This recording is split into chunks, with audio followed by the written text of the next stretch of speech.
Good day to everyone. First of all, I would like to thank you to the organizer for inviting me to present before this distinguished audience. My name is Oleg and I'm an international business lecturer at Burapha University, Thailand. Today, I would like to share with you the results of my observations during my stay in Poland from 2020 to 2021. Specifically, I will be talking about the critical factors hindering the development of international business in Poland, using the example of subsidiary of the German electronic manufacturer. Polish economy is quite strong in comparison to its neighbors. It's growing and quite attractive for foreign investors. Poland ranked among the most attractive countries in Europe for foreign direct investment. For instance, in 2022, inflow to Poland reached approximately 30 billion US dollars, and the total inward stock of foreign investment in Polish economy is approximately 40% of country's GDP. The key factors contributing to Poland's attractiveness include strategic location, large population, EU membership, economic stability, skilled labor at competitive cost, and also favorable fiscal system. That are just a few reasons why German electronic manufacturers choose Poland as its strategic location for business expansion. Here, I probably need to say that the German brand, was already operated in Poland as well as in many other European countries for many, many years. It has its representative offices in Italy, Spain, France, and the Eastern European market was served directly from the Germany or from large distributor in Czech Republic or in Ukraine. And the company manufactures microcontrollers that can be used in automotive or agriculture business. And many Polish companies are permanent clients of the brand, and they're quite aware of the product, etc. However, there is still large potential for growth in terms of gaining new customers and in terms of setting the logistic and service hub for all current customers in Eastern Europe. So, having had the chance to closely observe the development of the organization for over the year, the researcher myself noticed that the business did not achieve any of its initial objectives, such as attracting new customers and providing better service to existing customers. This was despite the strong financial, logistical, and managerial support from the German headquarters. Therefore, the researcher decided to analyze what factors prevent business from doing better. And to achieve this, the researcher employed an instrumental explanatory case study approach, the research method that used in social science and other fields to gain a deep understanding of specific phenomena. The organization itself served as a case study to explore researchers' hypotheses regarding the relationship between misperformance and some internal issues which are causing this misperformance. The exploratory nature of this study involved using the collected facts, observations, and the field notes taken within the specified period of time, and to explain why brand is misperforming. So I present some ideas that support my initial proposition about the business misperformance or failure. First and foremost is it inability to achieve organizational goals, which in our case is attracting more customers and providing better service for existing customers.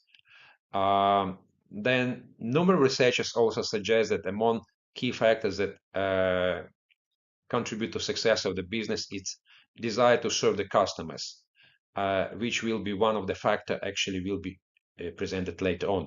Strategic planning, team-based structure, innovation, and evolution. So this also going to be shown in the next slides. It is important to note that the researcher was closely involved in the daily operations of the business, which ensures that all facts to derive the presented results are verifiable and authentic. The research identified 5 key factors that hinder the development of the technically Polish but fundamentally international business, because all staff and findings come from abroad. So these are novelty, staff communication, logistic, and marketing.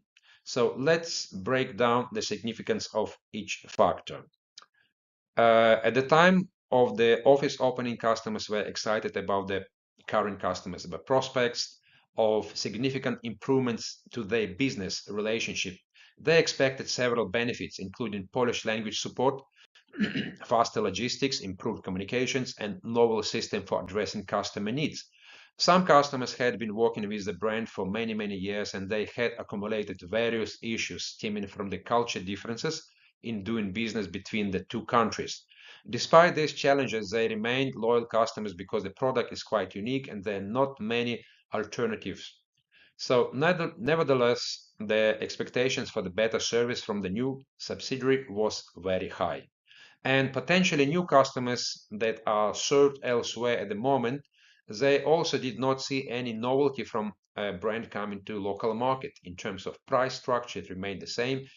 Product support become even worse. Logistic also become even worse, etc. So another factor is the staff. As I mentioned, the staff of this new business entity was entirely composed of foreigners from Ukraine and some from Germany. It is important to note that Poland has a complex historical feeling toward these two nations due to the events of World War II. When the company communicated with the local Polish brands and they learned about such staff composition, many of them were disappointed or even angry. They felt upset that the job were given to foreigners, particularly to those from those countries which Poland has had strained relationship. So moreover, there were differences in business approaches and significant language barriers.